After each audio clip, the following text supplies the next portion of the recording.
Good evening ladies and gentleman, welcome to your own channel Mother Aspire. और आज हम cover करेंगे 2 दिसंबर के करंट अफेयर्स। तो स्टार्ट करते हैं आज के पहले करंट अफेयर्स से। तो आज का पहला करंट अफेयर है कि more than 300 Indians evacuated from Sri Lanka arrive at Kerala capital. अच्छा, अब हमें पता जैसे श्रीलंका में भी साइक्लोन आया था। साइक्लोन का मतलब होता है चक्रवात। अब ये जो साइक्लोन आया था उस साइक्लोन का नाम था साइक्लोन दितवाहा। अब ये जो दितवाहा वर्ड है ये दिया गया है यमन के द्वारा। यमन जो कंट्री है उसके द्वारा दिया गया है ये दितवाहा वर्ड। और ये जो साइक्लोन आया था ये श्रीलंका में आया था। और साइक्लोन दितवाहा ने श्रीलंका में बहुत ज्यादा तूफान मचाया और बहुत ज्यादा प्रॉब्लम क्रिएट की, जिसके कारण बहुत सारे लोगों की डेथ भी हो गई और बहुत सारे लोग ऐसे घायल भी हो गए। तो इसी के ऊपर इंडिया ने एक ऑपरेशन लॉन्च किया था श्रीलंका की हेल्प करने के लिए, उनको रिलीफ पहुंचाने के रिलीफ असिस्टेंस देने के लिए। तो उस ऑपरेशन का नाम था ऑपरेशन सागर बंधु। ठीक है, तो इसी ऑपरेशन सागर बंधु में इंडिया ने अपने 2 हेलीकॉप्टर भेजे और वहां श्रीलंका में जो इंडियन लोग रहते थे उनको वापस लेके आएंगे। वापस लेके आए हैं वो इंडिया की गवर्नमेंट। तो इंडिया ने जो 2 प्लेन भेजे, एक प्लेन का नाम था IL-76 और दूसरे प्लेन का नाम था C-130J। तो ये 2 प्लेन गए थे श्रीलंका, जो कि वहां से जो कि इंडियन लोग वहां पर जॉब करने के लिए गए थे या फिर कोई भी ऐसी एम्प्लॉयमेंट ढूंढने के लिए गए थे अपने लाइवलीहुड के लिए। तो उनको वापस लेके आया गया इंडिया थ्रू दीज 2 प्लेन्स। ठीक है, तो ऑपरेशन सागर बंधु में मेनली क्या था? ऑपरेशन सागर बंधु में था कि इवैक्यूएट करवाना इंडियंस को जो कि श्रीलंका में है, जो कि साइक्लोन दितवाहा से परेशान है। और श्रीलंका को बीइंग आवर नेबरहुड नेशन उनको असिस्टेंस प्रोवाइड करना डिजास्टर रिलीफ के थ्रू। डिजास्टर रिलीफ जो कि ताकि उनको डिजास्टर रिलीफ मिल सके, उनको ह्यूमैनिटेरियन असिस्टेंस प्रोवाइड करना। मेनली यही था कि श्रीलंका में साइक्लोन दितवाहा से जो लोग पीड़ित हैं उनको बचाना। ठीक है, तो ये थे हमारी आज की फर्स्ट न्यूज। अब हम चलेंगे सेकंड न्यूज पे। सेकंड न्यूज बहुत इंपॉर्टेंट न्यूज। सेकेंड न्यूज बोलती है कि Italy becomes latest nation to legally recognise femicide. What it means. अब हमें ना फेमिसाइड का मतलब पता होना चाहिए। फेमिसाइड से पहले अगर हम बात करें तो हमें एक फेमिनिज्म और पेट्रियार्कल, ये जो 2 वर्ड है इनके बीच में मतलब पता होना चाहिए। पेट्रियार्की का मतलब होता है कि जैसे हम बोलते हैं ना मेल डोमिनेटेड सोसाइटी। तो जो ये पेट्रियार्की है इसका ये मतलब है मेल डोमिनेटेड सोसाइटी। अब ये जो मेल डोमिनेटेड सोसाइटी है ना, इसमें मेनली ये आता है कि जैसे कि हम अपनी इंडियन हिस्ट्री की बात करें। इंडियन हिस्ट्री की बात में ये है कि पहले के टाइम पे जितने भी मेन रूल्स होते थे ना वो सब मेल्स लेते थे। जितने भी इंपॉर्टेंट डिसीजन होते थे वो मेल के द्वारा लिए जाते थे। लेकिन आज के इस मॉडर्न टाइम पे ऐसा नहीं हो सकता ना कि सारे रूल्स मेल्स ही लेंगे। फीमेल्स का भी बराबर इक्वालिटी का हक है, वो इंपॉर्टेंट डिसीजन ले सकती हैं। ठीक है, तो ये पेट्रियार्कल सोसाइटी का ये मतलब है कि मेल डोमिनेटेड सोसाइटी। और वही फेमिनिज्म का मतलब है कि फीमेल डोमिनेटेड सोसाइटी। ठीक है, तो इन दोनों के बीच के एक बैलेंस होना चाहिए। उतनी ही फेमिनिज्म होनी चाहिए जितनी की ये पेट्रियार्की सोच है। मतलब एक जो मेल फीमेल का रेशियो है वो बराबर रहना चाहिए, कोई आगे नहीं कोई पीछे नहीं, दोनों बराबर है। ठीक है, तो अब इसमें फेमिसाइड का मतलब पता क्या होता है? फेमिसाइड का मतलब होता है जैसे killing of a woman because of her gender. अब जैसे किसी एक फीमेल को मार दिया गया क्योंकि उसका जेंडर फीमेल था। ठीक है, इसी वजह से उसको मार दिया गया, तो इसी चीज को हम बोलते हैं फेमिसाइड। अगर हम सोचेंगे तो ये कितनी गलत बात है। बिल्कुल जो रूल्स हैं उनके बिल्कुल खिलाफ है कि किसी को आपने उसके जेंडर के लिए मार दिया। हम बोलते हैं हम किसी का डिस्क्रिमिनेशन नहीं कर सकते based on their caste, based on their racial discrimination, based on their sex, based on their race and based on their language as well. तो वहीं हम किसी के जेंडर के ऊपर भी किसी के जेंडर के ऊपर भी डिस्क्रिमिनेशन नहीं कर सकते हैं। ठीक है, लेकिन ये जो फेमिसाइड है आज भी बहुत सारी कंट्रीज में चलता है। इसका प्राइम एग्जांपल है इटली। इटली में 2023 में एक केस हुआ था जिसमें एक गुलिया नाम की जो लड़की थी उसकी डेथ हो गई थी, जो कि उसको उसके हस्बैंड ने मार दिया था। अब उसके हस्बैंड ने मार दिया था क्योंकि उसको इसलिए मार दिया था क्योंकि उसका जेंडर एक फीमेल था। तो अगर सोचा जाए तो ये कितनी गलत बात है। तो इसी चीज को हम फेमिसाइड बोलते हैं। तो इटली एक ऐसा नेशन बन चुका है जिसने ये इसको लीगल कर दिया फेमिसाइड को, कि अब कहीं भी अगर किसी ने फेमिसाइड किया, किसी ने भी किसी फीमेल को मारा बेस्ड ऑन देयर जेंडर की वो एक फीमेल है, तो उनको जेल होगी, उनको कड़ी से कड़ी सजा दी जाएगी। ठीक है, अब जैसे एक फेमिसाइड है तो वैसे एक और चीज होती है एंड्रोसाइड, जो कि बिल्कुल ऑपोजिट है। अब किसी मेल को मारा जाता है बेस्ड ऑन देयर जेंडर की वो एक मेल है, तो इसी चीज को हम एंड्रोसाइड बोलते हैं। तो हमें इन दो के बीच में फर्क पता होना चाहिए कि फेमिसाइड क्या है और एंड्रोसाइड क्या है। तो यही 2 चीजें बहुत इंपॉर्टेंट बन जाती हैं। किसी भी एग्जाम में आराम से पूछ लिया जा सकता है कि what is androcide and what is femicide. ठीक है, तो बस हमें ये पता होना चाहिए कि मेल्स और फीमेल आपस में बराबर है, कोई किसी से आगे नहीं है। ठीक है, मेन बात ये थी। और हमें एंड्रोसाइड और फेमिसाइड के बीच का फर्क पता होना चाहिए। तो ये थी हमारी आज की सेकंड न्यूज। अब हम चलेंगे अपनी थर्ड न्यूज पे। हमारी थर्ड न्यूज है कि delivery of Taragiri the 4th Nilgiri class project 17A indigenous advance stealth frigate. ठीक है, अब ना एक हमारा इंडियन नेवी का प्रोजेक्ट चलता है जिसको हम बोलते हैं प्रोजेक्ट 17A। प्रोजेक्ट 17A का मतलब है प्रोजेक्ट 17 अल्फा स्टेल्थ फ्रिगेट। अब प्रोजेक्ट 17 अल्फा स्टेल्थ फ्रिगेट का मतलब क्या है? इस प्रोजेक्ट 17A में ये था कि जो इंडियन नेवी है वो बनाएगी 7 स्टेल्थ फ्रिगेट जहाज, सॉरी स्टेल्थ फ्रिगेट नेवी की शिप्स, नेवल शिप्स, ठीक है। अब ये जो स्टेल्थ फ्रिगेट का मतलब क्या होता है? स्टेल्थ फ्रिगेट, स्टेल्थ का मतलब होता है छुपना, और फ्रिगेट होते हैं जो छोटे छोटे जहाज होते हैं। जैसे फॉर एग्जांपल एक मेन जहाज है, उसके साइड में एक छोटे छोटे जहाज होते हैं जो कि मेन जहाज की रक्षा करते हैं, तो उसी को हम फ्रिगेट्स बोलते हैं। और स्टेल्थ फ्रिगेट होता है छुपना। अब ये जो जहाज होते हैं ना स्टेल्थ फ्रिगेट जहाज, इनका काम क्या होता है? इनका मेन काम होता है सर्विलेंस करना, पेट्रोलिंग करना। इसके साथ बात की जाए तो ये मेन जहाज के ऊपर अटैक भी कर सकते हैं, और ये छुपकर अटैक भी कर सकते हैं, छुपकर किसी सबमरीन का भी अटैक कर सकते हैं। तो ये होता है स्टेल्थ फ्रिगेट जहाज का मेन काम, ठीक है। तो इसमें ना एक नीलगिरी क्लास आती है।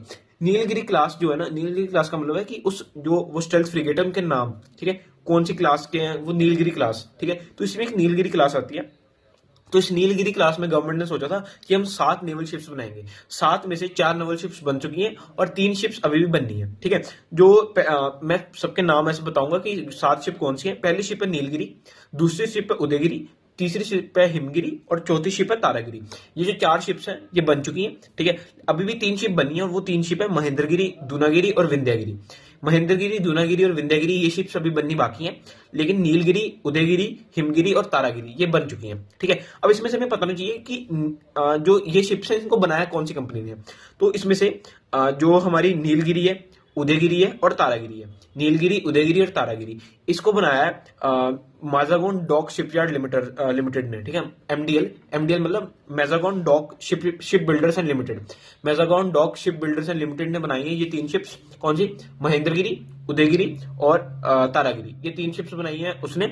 इसके अलावा वो महेंद्रगिरी भी बनाएंगे, लेकिन अभी उन्होंने बनाई नहीं है, तो इसलिए अभी 3 शिप्स ही बनाई है, नीलगिरी, उदयगिरी, तारागिरी, और इसके बाद वो एक महेंद्रगिरी करके शिप है वो बनाएंगे। ये 4 शिप्स बनाएंगी एमडीएल मतलब Mazagon dock ship builders and limited. इसके अलावा बात की जाए तो हिमगिरी, दूनागिरी और विंध्यागिरी, ये जो 3 शिप्स है इसको बनाएगी जीआरएससी। जीआरएससी का मतलब होता है garden rich ship builders and limited, ये कोलकाता की एक कंपनी है, ठीक है, वो बनाएगी, जीआरएससी बनाएगी ये 3 शिप्स, जिसमें से हिमगिरी उन्होंने बना ली है, दूनागिरी और विंध्यागिरी अभी वो बनाएंगे, ठीक है।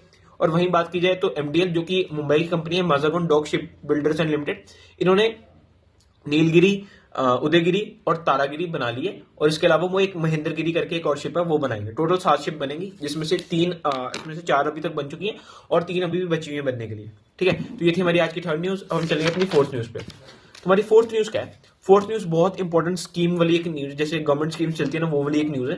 तो ये न्यूज किसी भी पेपर में आराम से आ जाती है, ठीक है। तो अब मेनली यूपीएससी में बहुत ज्यादा पूछी जाती है स्कीम्स वाली न्यूज, जैसे कि हमारी न्यूज है कि government approves Tex RAMPS scheme to strengthen research, innovation and competitiveness in textile sector. अच्छा, अब इसमें मैंने जो टैक्स रैम्प्स बोला ना, इसमें टैक्स टीएक्स वाला नहीं है, इसमें टैक्स जो है ना वो टीईएक्स वाला है, टीईएक्स और आरएमपीएस। अब इसमें जो टीईएक्स का मतलब है, टीईएक्स का मतलब टेक्सटाइल, टेक्सटाइल मतलब कपड़े। अब हमें पता होना चाहिए कि जो इंडिया से कितना सारा टेक्सटाइल एक्सपोर्ट भी होता है और इंपोर्ट भी होता है।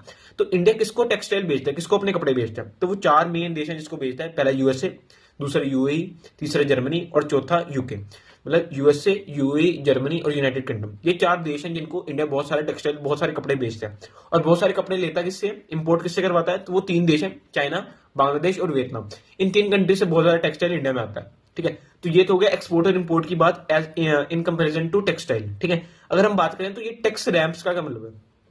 अभी जो टैक्स है ना, टैक्स का मतलब टेक्सटाइल, और रैम्प्स की फुल फॉर्म है रैम्प्स की फुल फॉर्म है research, assessment, monitoring, planning and startup, ठीक है। तो full form, total full form क्या है? Tax ramps. टैक्स रैम्प्स का मतलब टेक्सटाइल फोकस रिसर्च होगी, असेसमेंट होगी, मॉनिटरिंग होगी, प्लानिंग होगी और उसका स्टार्टअप होगा, ठीक है। Textile focus, research, assessment, monitoring, planning and startup, तो ये टैक्स रैम्प्स की फुल फॉर्म। अब हम ये टैक्स रैम्प्स की जो ये स्कीम है इसको क्यों लेके आ रहे हैं?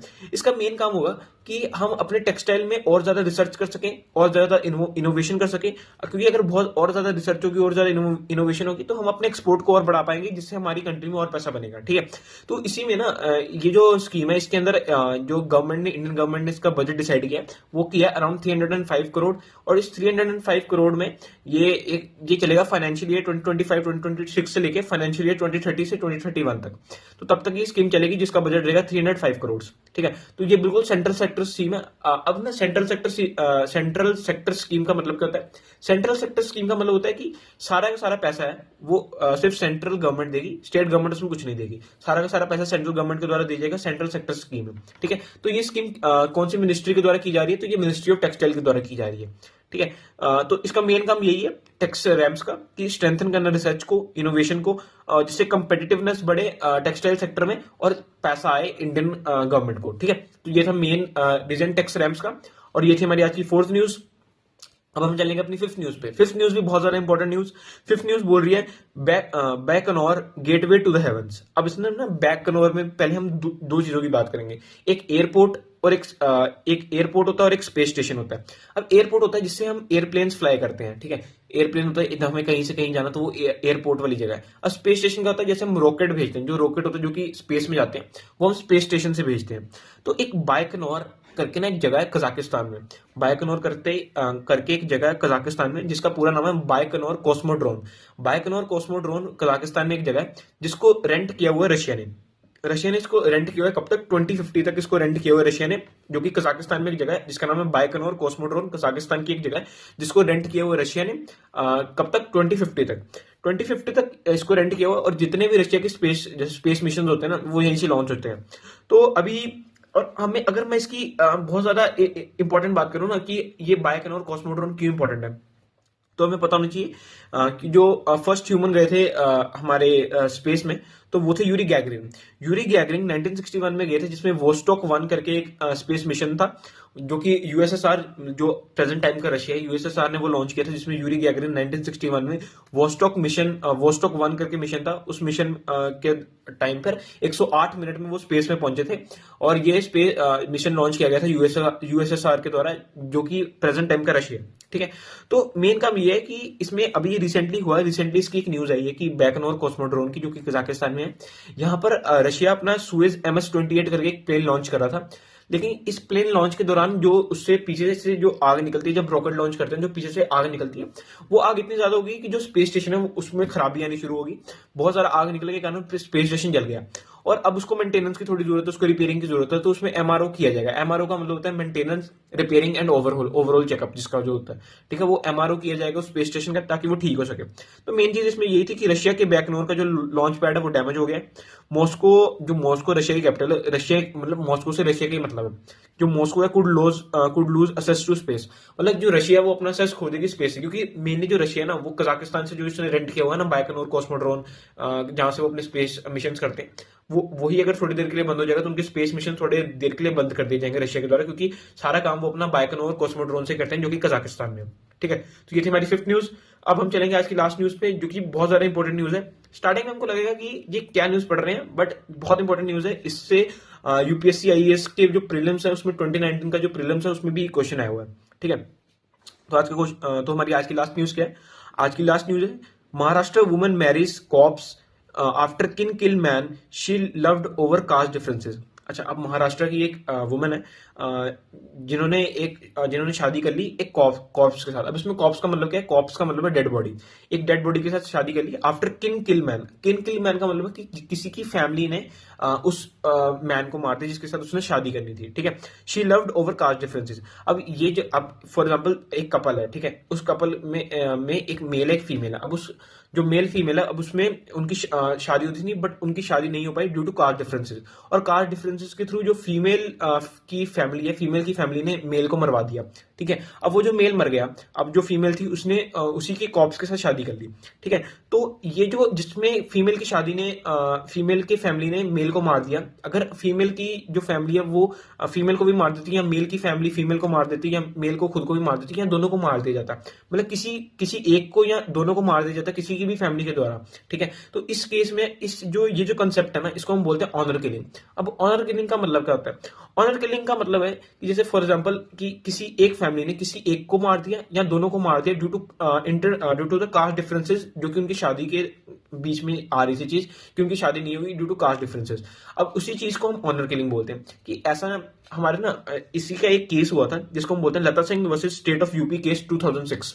Lata Singh versus case state of UP 2006 case में ये था कि इंटरकास्ट मैरिज करना कोई ऐसे वो नहीं है, कोई अपराध नहीं है। इंटरकास्ट मैरिजेस होती हैं, की भी जा सकती हैं, और ये करना बिल्कुल जायज है। ठीक है, वहीं बात करें, एक और केस हुआ था अरुंगाम सरवाई वर्सेस स्टेट ऑफ तमिलनाडु 2011। इस केस में क्या था कि इस केस में खाप पंचायत होती थी। अब खाप पंचायत का मतलब क्या है? खाप पंचायत का मतलब है इसमें ना ऐसे वो जो ओल्डर एज के लोग ना आपस में एक ग्रुप बना लेते थे, और अगर किसी के भी जैसे इंटरकास्ट मैरिज होगी तो उस इंटरकास्ट मैरिज को रोक दिया जाएगा और दोनों मेल और फीमेल को मार दिया जाएगा। तो इसी को हम बोलते थे खाप पंचायत। लेकिन 2011 में सुप्रीम कोर्ट ने बोल दिया कि खाप पंचायत इलीगल है। ठीक है, तो हमें ऑनर किलिंग और खाप पंचायत के बीच में डिफरेंस पता लगा। हमें पता लगा क्या है, हमें ये भी पता लगा कि इंटरकास्ट मैरिजेस 2006 के दौरान ही वैलिड थी, बिल्कुल ही मतलब की जा सकती है, बिल्कुल लीगल है। लेकिन अब इसी के ऊपर ना आईएएस यूपीएससी का जो पेपर होता है आईएएस का, इंडियन एडमिनिस्ट्रेटिव सर्विसेज का, उसके प्रीलिम्स का एक क्वेश्चन है। उसके प्रीलिम का क्वेश्चन है कि which article of the constitution of India safeguards one's right to marry the person of one's choice. मतलब कि कोई भी किसी से शादी कर सकता है, it depends on the choice of the person. ठीक है, तो ये एक हमारा एक फंडामेंटल राइट है जो कि आता है आर्टिकल 21 के अंदर। तो इसी में 4 ऑप्शन दिए हैं, आर्टिकल 19, आर्टिकल 21, आर्टिकल 25 और आर्टिकल 29। अगर हम बात करें कि क्वेश्चन क्या था, क्वेश्चन था कि which article of the constitution of India safeguards one's right to marry the person of one's choice. मतलब कि कोई भी किसी से शादी कर सकता है, चाहे वो इंटरकास्ट मैरिज हो, चाहे वो कोई भी मैरिज हो, वो कर सकता है। तो वो क्यों, कौन से फंडामेंटल राइट के अंदर आता है? तो वो आता है आर्टिकल 21 के अंदर, कि one's right to marry person of one's choice. ठीक है, तो ये आर्टिकल 21 के अंदर आता है। और ये थी हमारी आज की लास्ट न्यूज, और साथ में हमने एक पीवाईक्यू भी डिस्कस किया। तो इसके बाद चलते हैं हम अपने होमवर्क पे। तो आज का होमवर्क है, which country develop the highly agile modular munition extended range hammer system mentioned in the agreement with India. ठीक है, इसका जवाब कमेंट सेक्शन में जरूर दीजिएगा। मिलते हैं नेक्स्ट वीडियो में। Thank you.